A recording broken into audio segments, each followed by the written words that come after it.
Hello, hello, it's me again. I miss you all so much. I hope everybody's doing great. I just want to go ahead and read our next chapter. We only have 2 left in Charlotte's Web. So the next chapter is called Last Day. Charlotte and Wilbur were alone. The families had gone to look for Fern. Templeton was asleep. Wilbur lay resting after the excitement and strain of the ceremony. His medal still hung from his neck. By looking out of the corner of his eye, he could still see it. "Charlotte," said Wilbur after a while, "why are you so quiet?" "I like to sit still," she said. "I've always been rather quiet." "Yes, but you seem especially so today. Do you feel all right?" "A little tired, perhaps, but I feel peaceful. Your success in the ring this morning was, to a small degree, my success. Your future is assured. You will live, secure and safe, Wilbur. Nothing can harm you now. These autumn days will shorten and grow cold. The leaves will shake loose from the trees and fall. Christmas will come, then the snows of winter. You will live to enjoy the beauty of the frozen world, for you mean a great deal to the Zuckerman, and he will not harm you, ever. Winter will pass, the days will lengthen, the ice will melt in the pasture pond. The song sparrow will return and sing. The frogs will awake, the warm wind will blow again. All these sights and sounds and smells will be yours to enjoy, Wilbur. This lovely world, these precious days." Charlotte stopped.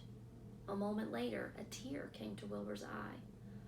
"Oh, Charlotte," he said, "to think that when I first met you, I thought you were cruel and bloodthirsty." When he recovered from his emotion, he spoke again. "Why did you do all this for me?" he asked. "I don't deserve it. I've never done anything for you." "You have been my friend," replied Charlotte. "That in itself is a tremendous thing. I wove my webs for you because I liked you. After all, what's a life anyway? We're born, we live a little, we die. A spider's life can't help being something of a mess with all this trapping and eating flies. By helping you, perhaps I was trying to lift up my life a trifle. Heaven knows anyone's life can stand a little of that." "Well," said Wilbur, "I'm no good at making speeches. I haven't got your gift for words. But you have saved me, Charlotte, and I would gladly give my life for you. I really would." "I'm sure you would, and I thank you for your generous sentiments." "Charlotte," said Wilbur, "we're all going home today. The fair is almost over. Won't it be wonderful to go back home to the barn cellar again with the sheep and the geese? Aren't you anxious to get home?" For a moment, Charlotte said nothing. Then she spoke in a voice so low, Wilbur could hardly hear her words. "I will not be going back to the barn," she said. Wilbur leaped to his feet. "Not going back?" he cried. "Charlotte, what are you talking about?" "I'm done for," she replied. "In a day or 2, I'll be dead. I haven't even strength enough to climb down into the crate. I doubt if I have enough silk in my spinnerets to lower me to the ground." Hearing this, Wilbur threw himself down in agony of pain and sorrow. Great sobs racked his body. He heaved and grunted with desolation. "Charlotte," he moaned, "Charlotte, my true friend." "Come now, let's not make a scene," said the spider. "Be quiet, Wilbur. Stop thrashing about." "But I can't stand it," shouted Wilbur. I won't leave you here alone to die. If you're going to stay here, I shall stay too." "Don't be ridiculous," said Charlotte. "You can't stay here. Zuckerman and Lurvy and John Arable and the others will be back any minute now, and they'll shove you into that crate and away you'll go. Besides, it wouldn't make any sense for you to stay. There will be no one here to feed you. The fairgrounds will soon be empty and deserted." Wilbur was in a panic. He raced around and around the pen. Suddenly, he had an idea. He thought of the egg sack and the 514 little spiders that would hatch in the spring. If Charlotte herself was unable to go home to the barn, at least he must take her children along. Wilbur rushed to the front of his pen. He put his front feet up on the top board and gazed around. In the distance, he saw the Arables and the Zuckermans approaching. He knew he would have to act quickly. "Where's Templeton?" he demanded. "He's in that corner, under the straw, asleep," said Charlotte. Wilbur rushed over, pushed his strong snout under the rat, and tossed him into the air. Templeton! Screamed Wilbur. Pay attention! The rat, surprised out of a sound sleep, looked first dazed and then disgusted.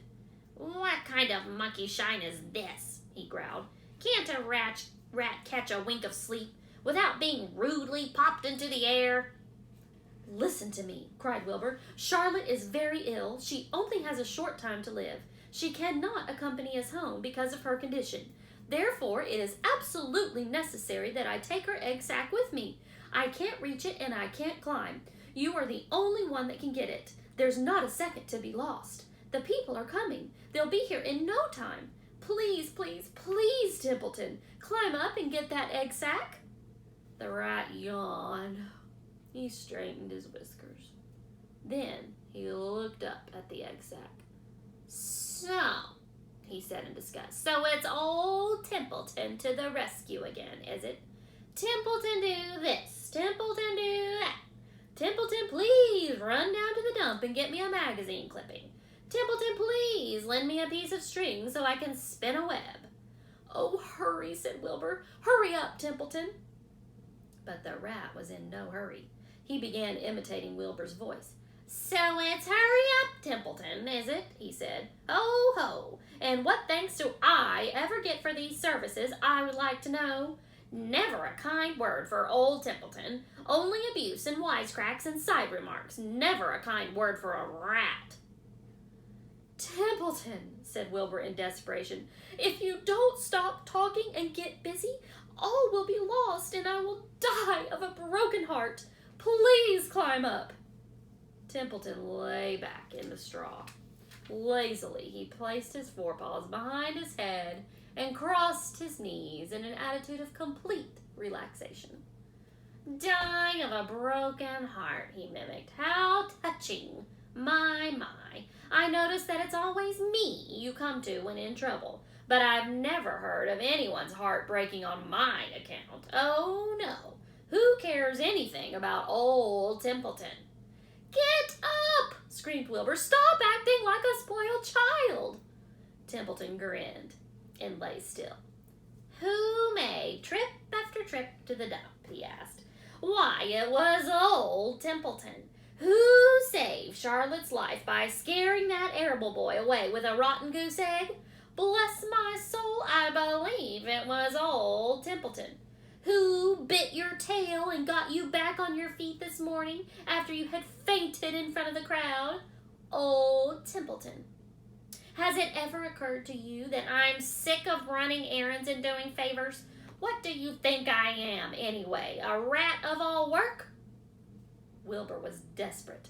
The people were coming, and the rat was failing him. Suddenly, he remembered Templeton's fondness for food. Templeton, he said, I will make you a solemn promise. Get Charlotte's egg sac for me, and from now on I will let you eat first when Lurvy slops me. I will let you have your choice of everything in the trough, and I won't touch a thing until you're through. The rat sat up. You mean that? He said. I promise, I cross my heart. All right, it's a deal, said the rat. He walked up the wall and started to climb. His stomach was still swollen from last night's gorge. Groaning and complaining, he pulled himself slowly to the ceiling. He crept along it until he reached the egg sac. Charlotte moved aside for him. She was dying, but she still had strength enough to move a little. Then Templeton bared his long, ugly teeth and began snipping the threads that fastened the sack to the ceiling. Wilbur watched from below. Use extreme care, he said. I don't want a single one of those eggs harmed.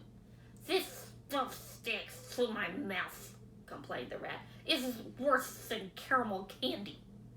But Templeton worked away at the job and managed to cut the sack adrift and carry it to the ground, where he dropped it in front of Wilbur. Wilbur heaved a sigh of relief. Thank you, Templeton, he said. I will never forget this as long as I live. Neither will I, said the rat, picking his teeth. I feel as though I've eaten a spool of thread. Well, home we go. Templeton crept into the crate and buried himself in the straw. He got out of sight just in time. Lurvy and John Arable and Mr. Zuckerman came along at that moment, followed by Mrs. Arable and Mrs. Zuckerman, Avery and Faith. Wilbur had already decided how he would carry the egg sac. There was only one way possible. He carefully took the little bundle in his mouth and held it there on the top of his tongue. He remembered what Charlotte had told him, that the sack was waterproof and strong. It felt funny on his tongue and made him drool a little bit, and of course he couldn't say anything. But as he was being shoved into the crate, he looked up at Charlotte and gave her a wink. She knew he was saying goodbye in the only way he could. And she knew her children were safe. "Goodbye," she whispered. Then she summoned all her strength and waved one of her front legs at him. She never moved again. Next day, as the Ferris wheel was being taken apart and the racehorses were being loaded into vans and the entertainers were packing up their belongings and driving away in their trailers, Charlotte died. The fairgrounds were soon deserted. The sheds and the buildings were empty and forlorn. The infield was littered with bottles and trash. Nobody of the hundreds of people that had visited the fair knew that a gray spider had played the most important part of all. No one was with her when she died.